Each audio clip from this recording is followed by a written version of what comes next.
Hi, this is a presentation that is aimed for people who are not physicians and to tell them about bariatric surgery and obesity and tell you how the story evolved when it comes to bariatric surgery and obesity. So, start with first, we have to understand the epidemiology of obesity as an illness. How did it come about? Understanding the disease itself. So just to explain epidemiology is the study of the etiology and the distribution of a disease in a defined population. The famous example is John Snow when he traced cholera to a well in London and told people not to drink from that particular well because all those who drank from that water pump developed the illness. The world had a problem with famine and hunger. So it was not obesity. And just to give you an example, so there was World War I, the Great Depression, World War II, and the images from those days tells us that the problem was famine and was starvation. So we only recognized obesity when peace came about. So what we call the 1950s, the American dream, is when joints like Mills Drive-In as a fast food joint, the introduction of the family house, the small family sitting around the TV, so the introduction of the TV and having a snack around while watching TV, that brought what is called the first obesogenic environment. And just to let you know that while in the 1950s the interest was getting into more of what you call the American dream, there was most of the commercials were towards gaining weight. So weight on liquid and tablets were sold because people wanted to get more weight. Don't be skinny, gain weight. This was the main interest. So the first ever society dealing with obesity was established in the 1950s, called the National Obesity Society in the US. And in fact, a funny thing is that the first drug used to treat obesity was cigarettes. It was in fact advertised, try to stay slim, do not gain weight, use cigarettes. And so now in the 1950s we started seeing glimpses of obesity, and it became an issue that we needed to appreciate. At this point in time, we have to understand that the growth in obesity was exponential. So the slope is 3. And it's important to know that we started in 1975, we had about 11%. And in the year 2016, we had over 38% of the US were obese. That was a much rapid increase in rate, alarming for everyone, especially for physicians. Yet, we look at legislation, and you look in HCFA, which is basically the parent of Medicare and Medicaid, which is the entity that deals with healthcare in the US, healthcare financing, that it was established in 1977, and in their manual of 1977 they wrote a sentence which is, obesity is not an illness. And that sentence could not be erased despite all the alarming indicators and all the things that we've seen until 2004, when the subsequent Center for Medicare and Medicaid Services, which originated from HCFA, was able to remove that one line from the manual, that obesity is not an illness, is not an acceptable sentence. It would not say yet obesity is an illness. They just eradicated that or removed that one sentence, one line. So when did obesity become a disease? It was only coded as a disease in 2013. And in fact, there was a story behind it, because the American Medical Association House of Delegates voted the what you call the board voted not to consider obesity as a disease. Why? Because they said if we call it a disease, we are going to label 1/3 of Americans are sick, and instead of valuing preventive measures and lifestyle modification, we are encouraging people to seek health care and medication over improving the national preventive measures. However, this did not win because of one argument. If you say that people eat and hence they become obese, then you're disregarding all the science, but also as a result of which, why would we treat lung cancer if it is caused by smoking? We should go for the preventive measures and say quit smoking, you will not get lung cancer. So if we're treating these people, we should also treat those who developed obesity while caring for the other stuff. So in our manual of 2024, we came up with a finding that 650 million in the world are obese, and that obesity results in 60 diseases. This was the highlight of our guidelines to show the impact of this, so we can go to the legislatures and tell them we need support in dealing with obesity. So the other point that is of interest is when the NIH guidelines for the surgical treatment of obesity were established in 1992, there were exclusion guidelines, which meant anyone with a BMI between 35 and 40 without comorbidity, or a BMI less than 35, is not eligible for bariatric surgery. So it was to tell you those people are ineligible. So does that mean the other groups are eligible? No. It means they can be, but they're not eligible still. So it was an exclusion criteria, who should be excluded rather than who should be included.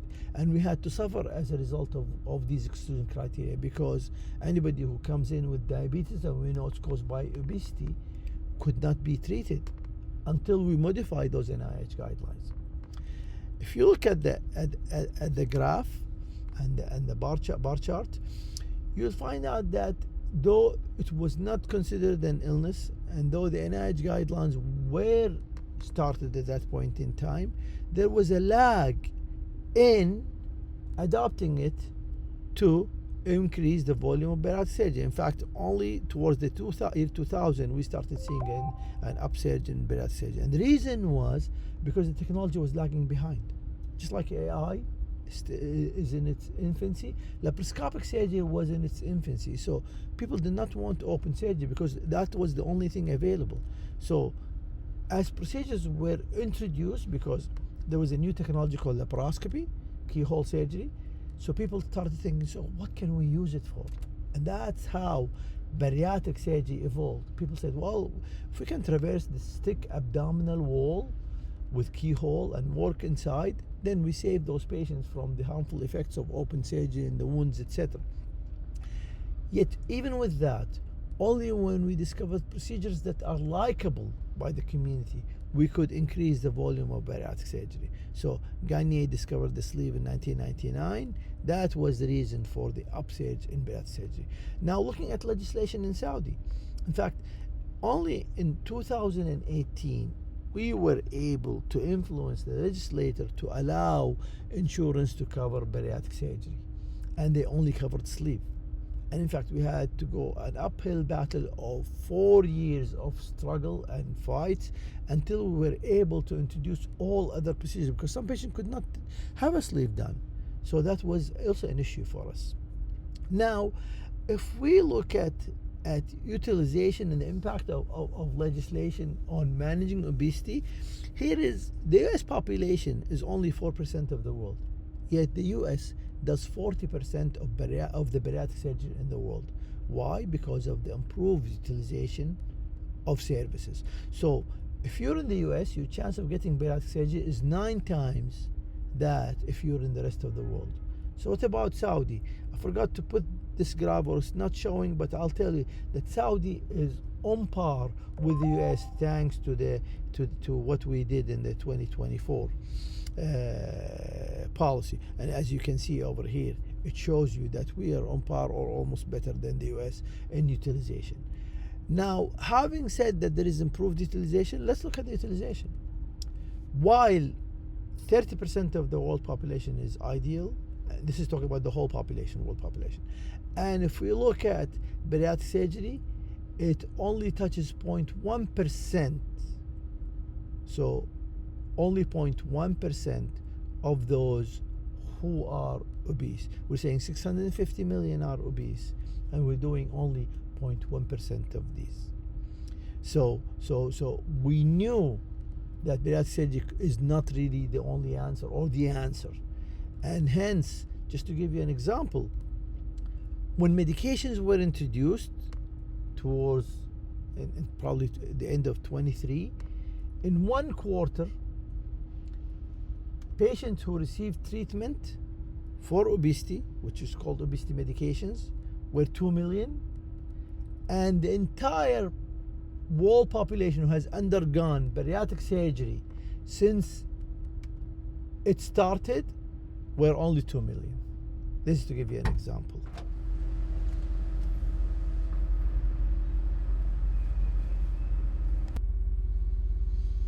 So now let's go over the next issue, which is basically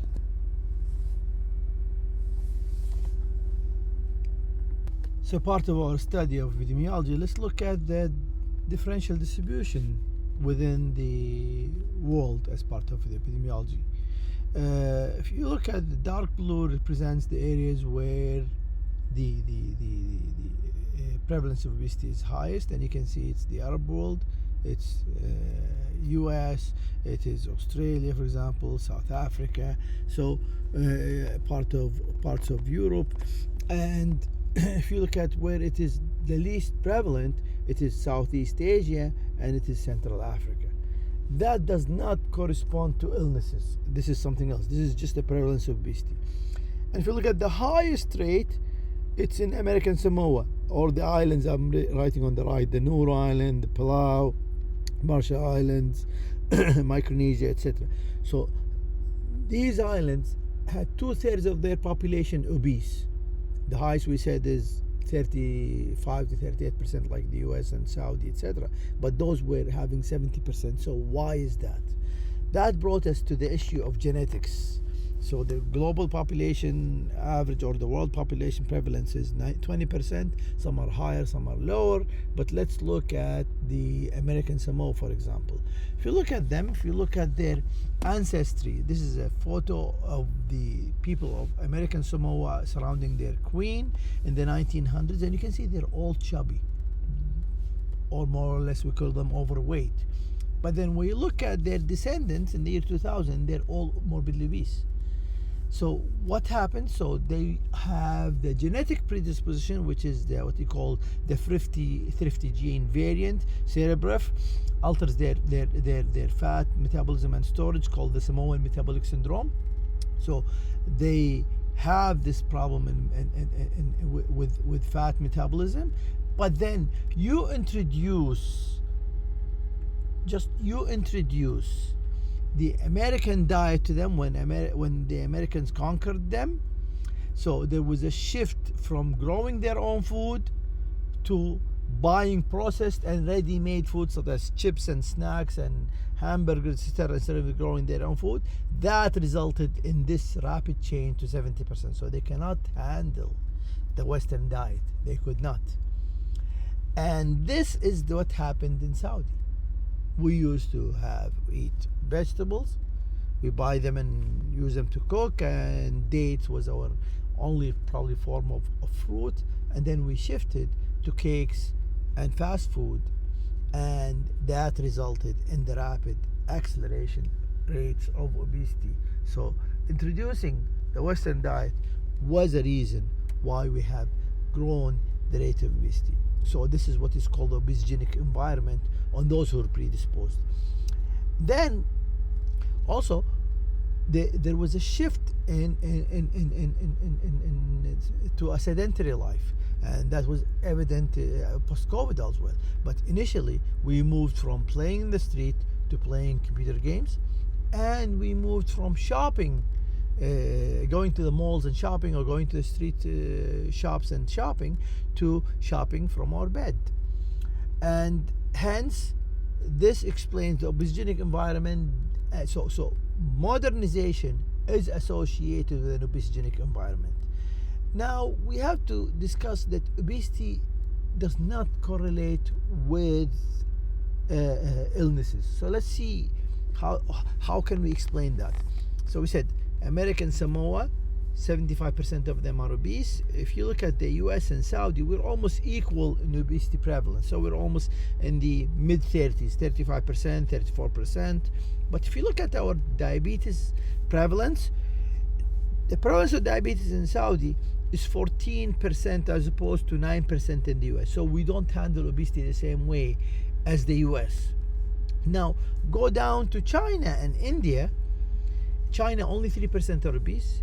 India, less than 1% is obese. Yet look at their prevalence of diabetes.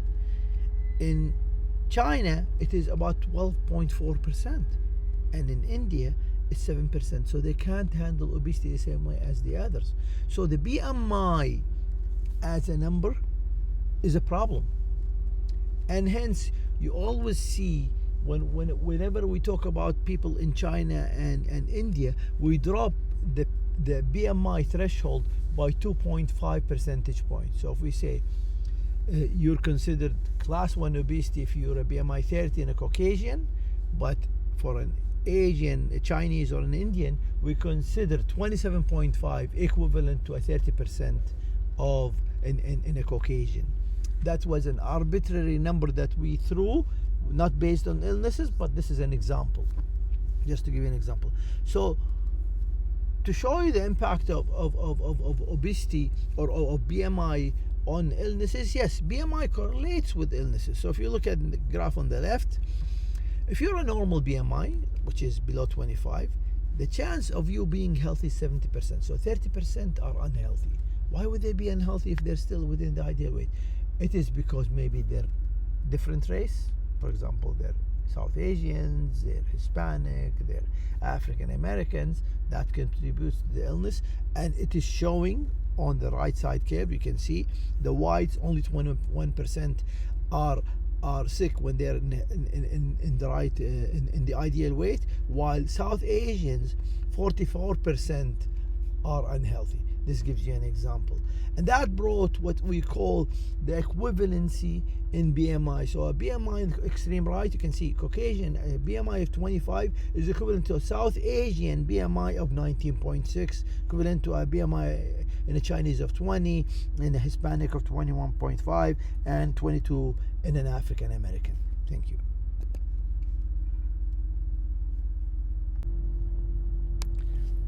So let's move on to basically the world population also contributing to the alarming rates in obesity. If you look at the world population distribution by age, you'll find that the largest growing segment is those between 25 and 64, followed by the group older than 65, while the decline is in the under 5 and the under 15 and the under 25.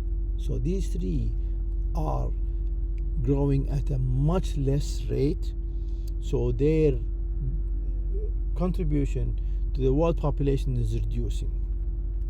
As a result of this, you'll find that there is a shift in BMI.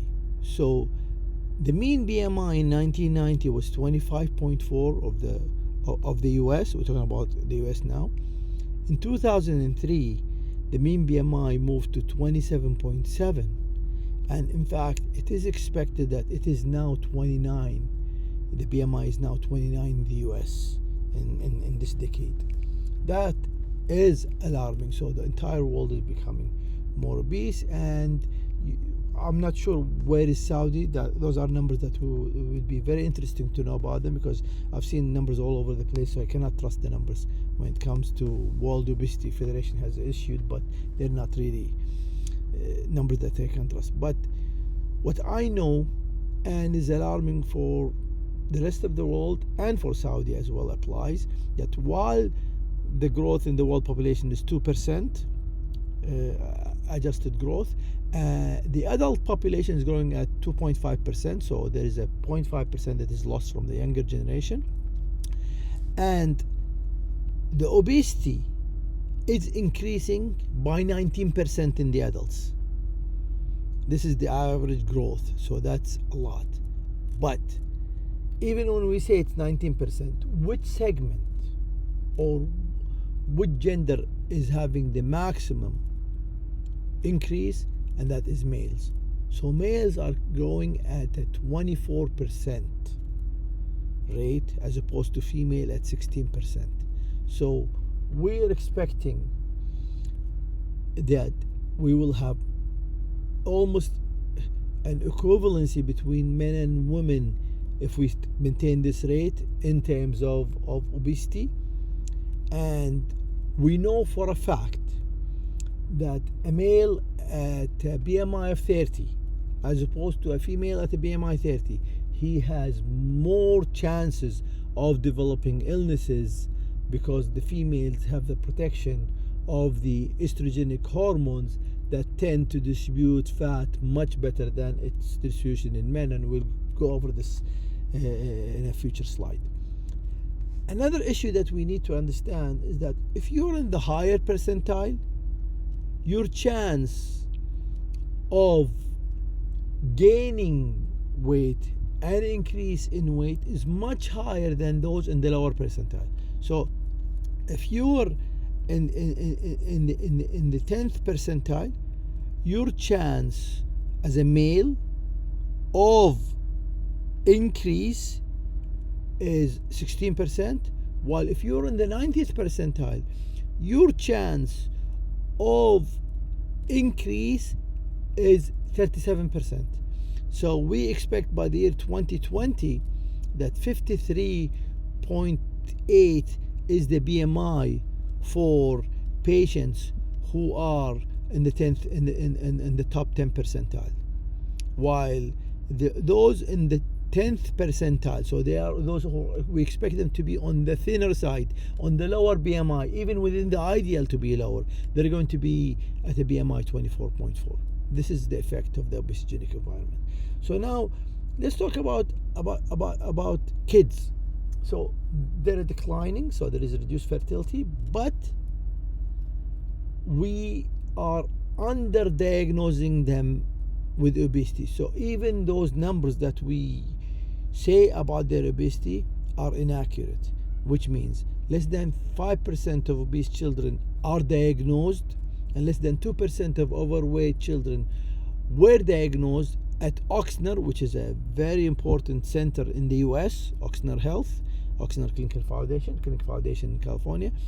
They only diagnosed less than 5% of those who are obese. So why is it difficult to diagnose them? It's simple, because BMI charts between the age of 2 and 5 tend to drop down. So only after age of 5, your BMI is supposed to increase with age. So when parents or when pediatricians see that drop, they think that kid is reducing his weight, and that is not true. In fact, if you cross centile, so if you're like in the 25th percentile and you go to the 50th percentile, you're expected to be the super morbidly obese of the future. So you're not supposed to cross centiles. But we have to appreciate that anybody who's a BMI above 50, a percentile above 50 is likely to be obese of the future. And unless we do that, we're not going to understand and appreciate obesity. Having said something about the extremes of age and talking about young people, there is also an issue that is opposite to the increase in rates. When we talk about older populations, the BMI will increase with age. So you move from, at the age of 21, if you're a BMI 21.5, your expected BMI, if you don't gain any weight, at the age 70, it would be 26.4. Why? Because of loss of height. And that applies more to females than males. So we always have to understand that as you get older, you lose a bit of your height, and you increase a little bit of weight. What really counts is not BMI, is weight. So if you, let's say, if you're 50 years old and you weigh 70 kilograms, your BMI, let's say, is 25. You might remain at 70 kilograms at the age of 70, but your BMI might be 25 because you lost height. That does not increase your illnesses or your chance of contracting illnesses. What increases your chance of getting ill is if you gain kilograms rather than gain BMI. So BMI has to be taken with caution. Another point, let's move to Saudi. So in Saudi, one of the things that we need to understand is that we are similar to the rest of the world. The largest growing population is between 25 and 64. We have not yet seen the decline in the under 5 and the under 5 to 14 or the 15 to 24, but we see them plateauing, which is the first sign that this is likely to happen in the future, and we're seeing a glimpse of it. Also, we need to understand that we're living longer, so because of communicable diseases are no longer a threat, the mean age in Saudi was 45 in the year 1950. Today it is 70 plus, or about, I think, 76 for females, 73 for males. So that tells you that, and it is expecting to reach 80 within a decade. So we expect obesity to continue to be raised at an alarming rate. Okay, now if we look at Saudi, where it ranks, we rank as number 12 amongst the world. So the world prevalence is 20% roughly. We are 35.4% in prevalence of obesity. Males still lag behind females, so 31% is males, 42% of females are obese. But what is alarming in Saudi is children with obesity. It's 35.6%. And also what is more alarming is that males are the fastest growing group. Thank you. This is episode 1, and I'll move now to episode 2 shortly.